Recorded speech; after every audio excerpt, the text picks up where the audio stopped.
I'm at my local Walmart, a place where you can shop for groceries, toys, big screen TVs, toothpaste, and believe it or not, coming soon to a Walmart near you, it will be a place where you can fast charge your electric vehicle.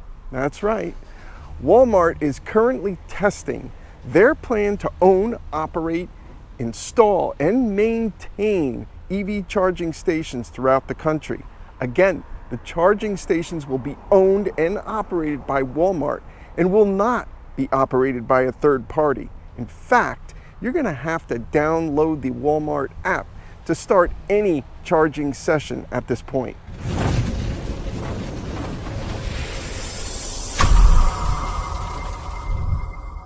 You may be asking yourself, when will this be available at my Walmart?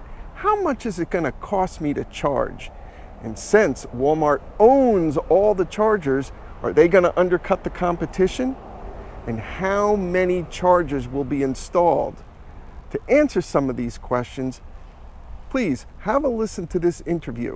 It's conducted by the YouTube channel State of Charge, and it is with Walmart's General Manager of EV Charging, Adam Happel. And afterwards, I'm going to give you some of my insights on the interview. Have a listen. All right, well, let's get right into it.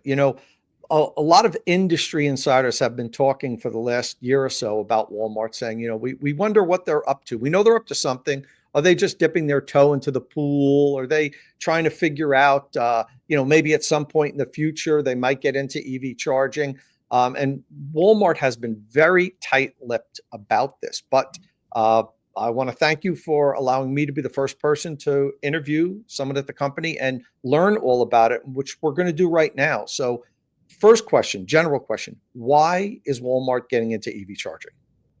Yeah, that's a great question. At Walmart, the customer is always number one.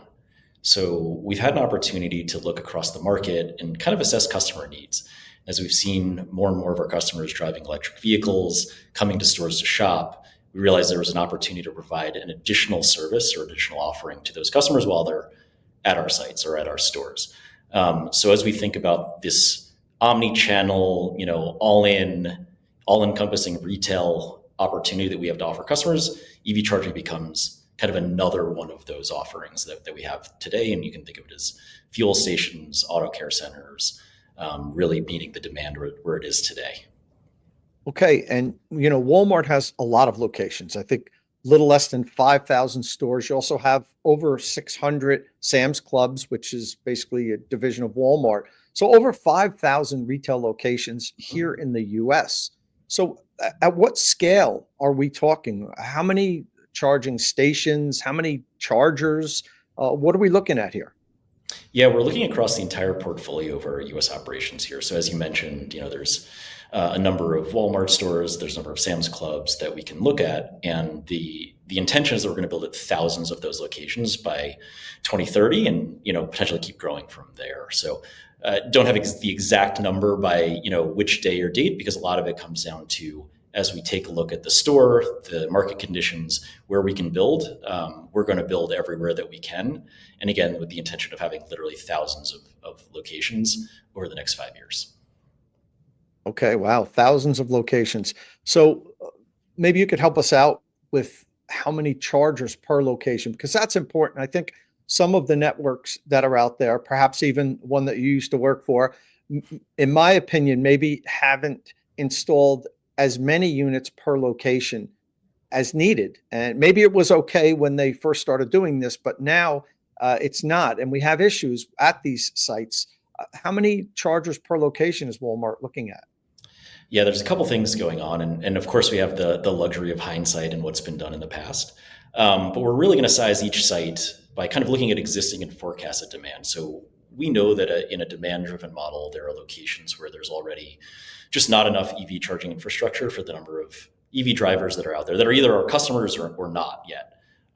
So each site stall count will kind of depend on what those market conditions look like, which geographies, store layouts. But we are aiming for larger sites at high demand locations.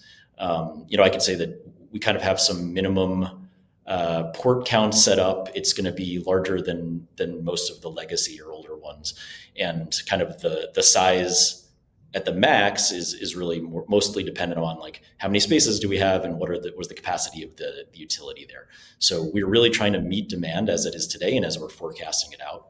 The nice thing about being not in a site host model where we own and operate these stations ourselves is that because of that, we can future proof, right? So we can run conduit so that if demand is higher than we'd forecast or grows faster than we thought, we can always plop additional chargers on site pretty easily because we've already done the pre-work there. And again, we own and operate both the stores and the parking lots and now the EV charging stations that sit on them. So it makes it a lot easier than having to go renegotiate a rental or a lease type of a third party operation. Great. Have you considered pull through stalls? I know that's an underserved type of charging. With now that we're getting more electric trucks on the road that tow, they're not set up to park and charge at regular chargers without blocking a lot. You have the space. Walmart parking lots are enormous.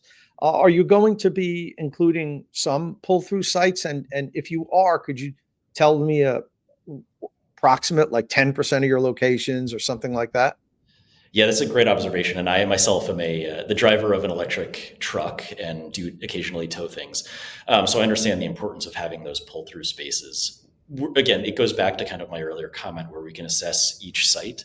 So we will have pull-through spots at a number of our stores. I don't have a number in mind today because, again, that comes down to really assessing the local geography, the market, and quite honestly, the store layout. So where we can have the opportunity to build some or even many pull-through spots, we will have those. I think you visited one of our sites already, and we did not have any there, but a few miles away in another location that we're building at, there will be pull-through spots. So again, some of this is also testing to learn and see what the demand is for those types of spots. So if we find that those that do have pull-throughs are more popular, higher utilization, better customer satisfaction scores, we can take that internally and say, okay, now we know that we should probably build or some pull-through spots at more or less places. Yes, and I did visit the McKinney, Texas location. You have 3 locations now: McKinney, Texas, Crossroads, Texas, and Springfield, Arkansas. Right? Those are pilot sites. I don't. Do any of those have pull-throughs currently? I didn't visit the other sites. Yeah, so just so we're clear, the McKinney site is our first fully owned and operated with the customer experience, with the hardware that we're going to be using and all of the backend that we like. The second 2 sites that you mentioned at Crossroads and here you're right outside of Bentonville and Elm Springs, those are our prototype sites where we kind of did a lot of testing and learning. And you kind of mentioned we like to dip our toe in the water. That was our opportunity to really build it out and just say, like, do customers want to come to Walmart and charge? And the data that came back was like an overwhelming yes.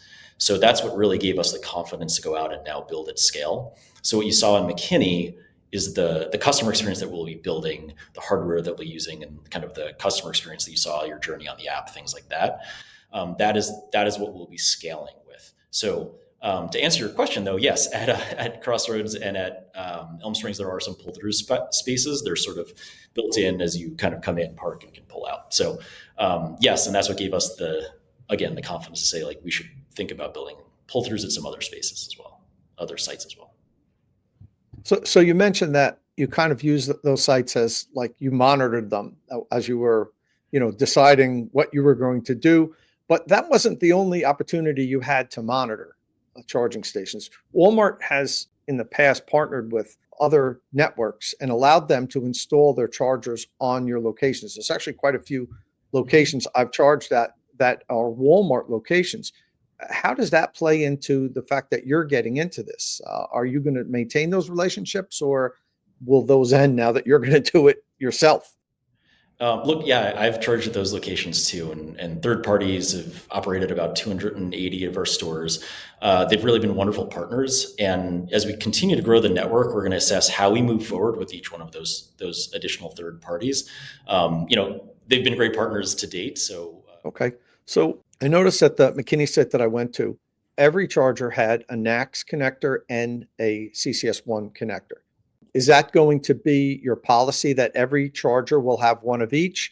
And I can assume that you're not going to offer any CHAdeMO connectors. There were none at McKinney, or will there be any sites with CHAdeMO? Yeah, let me take the first part of that question. So yes, we're going to be a native NACS network, as we know a lot of the OEMs are kind of switching over to that format, but it's going to take time for the installed base to kind of catch up. So for the first sites, we're really just installing 50/50. So it'll be CCS1 and NACS.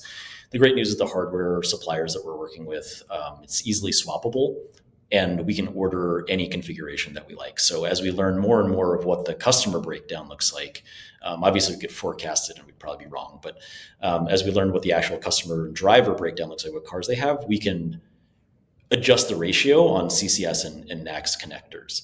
To talk about or answer your CHAdeMO question, we had CHAdeMO at our prototype sites. As we know in the industry, like that standard is being generally phased out. There are some available. So we won't have any native cables at our sites. However, we know that folks with CHAdeMO vehicles find ways to charge at all public chargers. You have big parking lots. And I noticed at the McKinney site that chargers were kind of pushed to the back of the parking lot. I like that on one hand, because when they're too close to the store, you have a better chance of people icing them. If they're prime parking spaces, the gas cars want to park in them. They don't really care that you have to charge. But on the other hand, there's a lot of parking lots that are dark at night.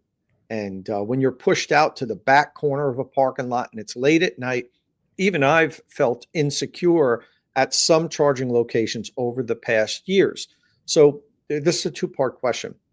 Do you have a standard place where you're going to install them on a parking lot, or is it going to be wherever we can fit it, number one? And number two, what about security during off hours? Because Walmarts aren't open 24/7. There's no restroom facilities once you're closed. There's no security guards. Are you doing anything to ensure safety of the people charging there during off hours? Yeah, so that's a great question, Tom. So we are building sites and we're adhering to what we're internally just calling our golden principles, in how we are designing and building all the sites at our stores. But as we know, anytime you're building or doing construction, there's a little bit of alchemy, even if you're using a golden principle. So the target that we have is to really have the stations front and center of the building. So oftentimes we've seen that we've learned from third-party operated models or site host models is, you're kind of pushed to the side or behind the building in those dark and scary places. Really, we want to be line of sight and easy walk directly to the vestibule or the door to the store, and aiming for, call it around 200 feet or so from that location. And that's twofold. One, it's because, we can create a good location where everybody knows, hey, it's going to be front of store about over here. The second part of that is exactly as you'd mentioned earlier. It's managing the risk of icing. So we know if we take up all the premium spots that are right in front of the store, whether it's intentional or not, people are going to want to park, run in, pick up their groceries. There is always that risk of icing. So by putting it kind of a little bit further away, we can manage both the icing, but also the convenience factor of being front and center of the store, well lit and easily walkable. Okay. So as far as the parking goes, then how about handicap accessibility? This is a problem across many networks where there's never any, I won't say never, but quite often there isn't any accommodations for handicap parking. I noticed at the McKinney site, you had signage that it wasn't restricted for only handicap, but there was one stall that was handicap priority. If all the other stalls are taken, you can charge there if you're not handicapped, but you're supposed to leave it empty if there's another store open. Is this going to be across the network?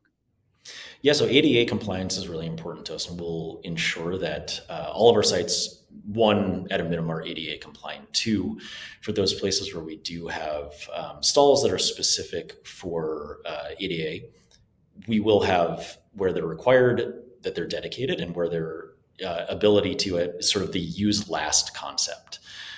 So there will be signage, and it'll be appropriately placed where we can say, hey, if there's all available or being used and this is still available, you may use it. But obviously we hope that people have the courtesy to reserve those spaces for those who need it. What if a customer needs help? Will there be somebody on site there to help them? Yeah, so the great part about being part of the Walmart ecosystem is that we'll have associates on site. So as you know, the store is staffed with our wonderful associates. Now, we're not asking folks to be out there full time, but we will be training both our customer care team and on-site or in-store associates to be able to answer questions, help customers with app downloads or setting up their payment system, things like that. So, of course, there will be folks on site as well as on the phone. If you call the 1-800 number, you'll be able to reach our customer care team that are trained specifically to answer questions about the EV charging network. Okay. How about pricing? When I went to the McKinney said it was 42 cents per kilowatt hour. Are you going to have dynamic pricing? Will it be set across the whole network? Will it be local based? Will you have a discount for members? Let's talk a little bit about the pricing. Yeah, there's a lot in there, but first and foremost, save money, live better is our purpose here at Walmart, and we really take that to heart in everything that we do, and especially as we set pricing. Realistically, the way we're going to go about it is kind of look at the market. Obviously, electricity costs different. The cost of electricity is different in different places. So that can help determine what the end cost is. So there's not going to be one specific price that is going to be national. It will be geography and location dependent, really on what it costs us. That being said, everyday low pricing is something that we are famous for. So offering an everyday low price is a priority as we roll out the network. That means that it'll be a great value for our customer. We'll look at what the local competition is, what our costs are, and things like that, and really put a price out there that we believe is a great value to the customer. So, Adam, Walmart is known as a value brand. You undercut your competition, and that's why people keep coming back. That and good quality, but it's known as a value brand. Can you be a value brand with EV charging? Can you offer your goods and services with charging for less than your competitors? Yeah, that's great. Now, I'll just clear something up. When I talk about everyday low price, it's not always about being the lowest price competitor in the market, but it's really offering the best value to the customer. So when I think about that and all of the retail amenities that we have available on site that others may not, I think about what that relates to in price. So again, does it mean we have to be the lowest price competitor every single time? No. Will we be a great value relative to the market? I would say yes. In terms of membership, yeah, we have a membership program here called Walmart Plus. It's really wonderful. It's all encompassing. And we're working to roll out a pretty exciting offering for Walmart customers who are also Walmart Plus members and EV charging and EV owners. So we'll have more information on that when we're ready to talk about it, but it'll be an exciting program. Okay, one last question, Adam. EV charging, at least public EV charging, has been a bit of a mess. What's everybody doing wrong that you'll be able to fix? Yeah, look, I don't want to talk about what everyone else is doing wrong, but I'm always happy to highlight what I think we're doing right and we can do better. So one is really just this intense focus on the customer experience. I think I mentioned earlier, the customer is always number one at Walmart, and we really take that to heart here. So when we zoom out, when we think about what that journey is, what that customer offering is, how it relates to Walmart's omni-channel or integrated retail experience, how do we bring that to life, bring that to customers so it's their one-stop shop for groceries, toys, general merchandise, and EV charging? That is where we think that the experience really is much richer than the more transactional relationship that a customer can have with a third-party site host model. The next is reliability.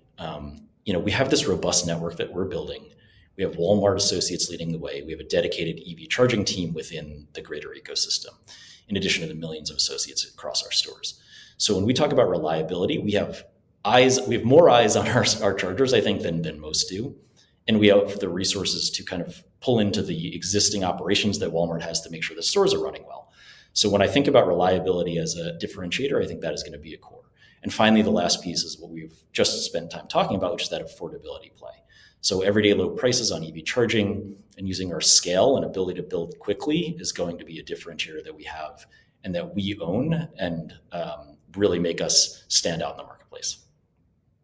All right. Well, listen, Adam, thank you very much for coming on. I think the world will now have a clearer picture of what Walmart is up to. You're not just testing the waters anymore. You're going in deep. And this is good news for the EV community. Walmarts are everywhere. And if you are able to fulfill what we talked about here today, installing thousands of locations, most likely tens of thousands of chargers if you're doing thousands of locations. That's going to be a welcome addition to the EV charging infrastructure here in the US. And good luck with that. So to see the full video, I'm going to leave that link in the description. So, do you think installing thousands of DC charging stations at Walmart parking lots is a good idea? Will it work? And will it benefit you to charge your vehicle at a Walmart charging station? Well, here are some of my takeaways. First thing, Walmart is in the business of making money. That's what they do. This is going to be a huge financial investment where profits made directly from EV charging stations, hell, it may not be seen for quite a few years. However, by requiring the Walmart app to be used, it gives Walmart a way to kind of track and possibly push digital advertisements to a larger consumer base. Also, installing the charging stations within 200 feet of the store, this may entice easier access to shopping, so more EV owners will actually enter the store rather than sitting in their car waiting for it to charge. And if customers who charge enter the store, they're going to be in the store for at least 30 minutes and most likely make a few purchases. And for those who shop Walmart regularly, especially during that holiday season, they're not going to have to hunt for a parking spot, will they? They're going to most likely park in the DC charging spot and charge just for the parking spot, not because they need it. So they're going to spend a little money on charging, and they're going to spend more time and money in the store. Second thought, at first, may not be a great deal. According to Adam, Walmart may not be the cheapest place to charge. Again, it's a huge investment, and I think Walmart will have to recoup some of the expenditures before any significant discounting happens. My third takeaway, in my experience with EVs, most people, not all of them, have the ability to charge from home. And like Adam said, there's a Walmart within approximately 10 miles of where everyone lives. So why would you spend $15, $20, $25 to charge at a Walmart when you can charge from home for what, $2, $3, $4? DC fast charging is most popular for long-range drivers. So with the exception of Walmarts located on or just off major highways, at first I don't think Walmart is going to see too many long-range highway drivers enter their DC charging spot. In my experience, for me, I tend to charge as close to the highway as possible. I want to charge, grab something to eat, and get right back on the highway. And most drivers, quite frankly, don't have the patience, or they may not even have the range to look for a Walmart charging station in the middle of a town.